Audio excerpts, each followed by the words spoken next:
Magandang araw mga kaibigan. Pag-usapan natin ang reaksyon ni VP Inday Sara doon sa announcement ng Administrasyong Marcos na magbebenta sila ng 20 pesos per kilong bigas sa Visayas, Siquijor, Aklan, and Leyte. Tama ba yung Aklan? Okay.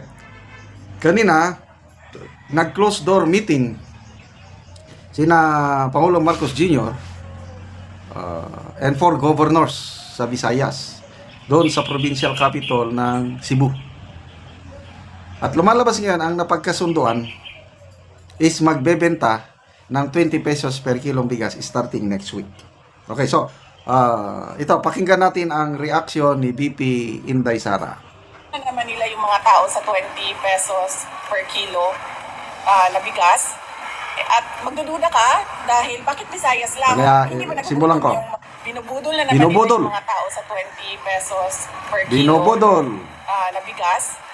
At magdududa ka dahil bakit Visayas lang? Hindi ba nagugutom yung mga tiga Mindanao? Hindi ba nagugutom yung mga tiga Luzon? Bakit 20 pesos per kilo lang dito sa Visayas? At bakit merong meeting sa Cebu Capitol ang lahat ng mga governors o karamihan ng mga governors sa Visayas?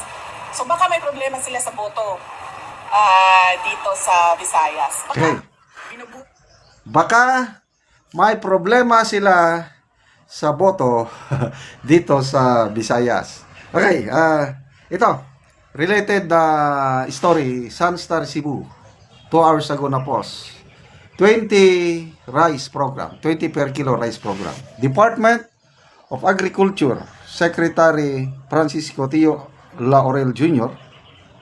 announced the launch of the 20 rice program for Western, Central, Eastern Visayas next week. The announcement was made during a meeting with President Marcos Jr. and governors of the 3 regions held at the Cebu Provincial Capitol on April 23, 2025. So, talagang, go na. Kasi pinag-meetingan na eh. So, yung tanong ni VP Sara, bakit Visayas lang? Maganda sana ito, buong Pilipinas. Kaming taga Mindanao. Kayong mga viewers ko, Mindanao ba kayo or Luzon? Anong pakiramdam nyo na Visayas lang ang bebentahan ng 20 pesos per kilong bigas? Di ba parang unfair? Kasi itong 20 pesos per kilong bigas, hindi yan ang tunay na presyo ng bigas. Kasi lugi yan. Palay pa lang, mga 14 to 16 pesos per kilo na ang punan, palay. Imiling mo pa, kaya aabot na more than 30 pesos ang 30 pesos na ang puhunan ng 1 kilong bigas. Kung magbebenta ang gobyerno ng 20, subsidize na yan. So, yun nga ang tanong. Bakit Visayas lang? Dapat parehasin nyo na lahat ng probinsya ng Pilipinas, bentahan nyo na lang ng 20 pesos per kilong bigas para naman everybody happy. Hindi yung Visayas lang. Yun ang nakakapagtaka. Dahil marami ring naghihirap sa Luzon and Mindanao.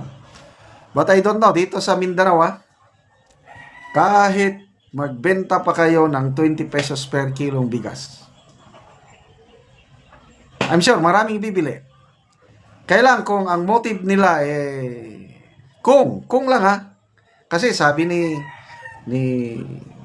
VP Inday Sara, baka may problema sila sa boto sa Visayas. Ano sa tingin nyo? May problema ba sila? I-comment nyo. Sa Mindanao, I'm sure may problema sila sa boto. Kasi yung survey ratings ng Pangulong Marcos Jr. dito sa Mindanao, yung Pulse Asia, ang approval rating lang niya dito sa Mindanao is 4%. Samantalang si VP Sara, 97%. Sa Visayas, ganun din. Ang approval rating ni PBBM sa Visayas is 29%. Samantalang si BP Sara, 70%. Malakas.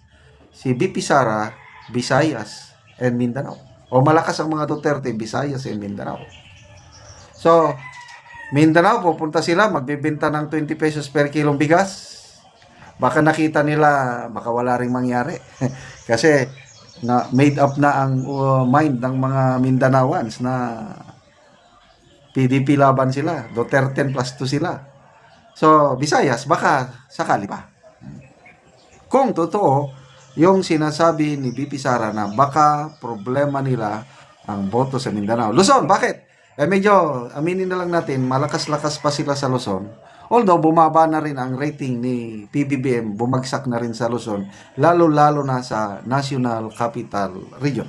Okay, magbasa lang ako sa mga comment. Basta sabi, binobodol nila ang mga tao. Yan ang reaksyon ni BP Inday Sara. Dito, basa tayo. Ren Espina, program, does it mean just for a limited time, right? Why target only Visayas region? Ito na. Filipinos deserve better than this. Lore, sabi niya, election time, ilad time, pagpuyo mo, diha.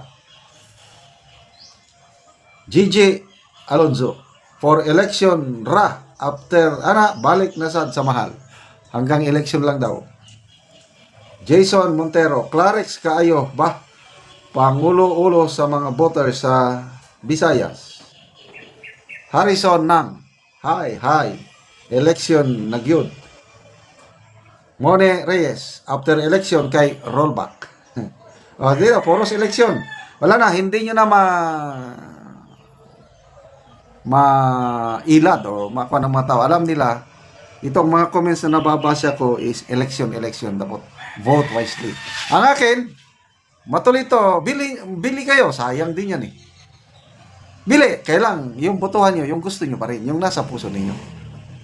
Vote straight PDP, laban. Duterte plus 2. Salamat mga kaibigan sa inyong pagsubaybay sa ating channel. Nakakatulong kayo ng malaki.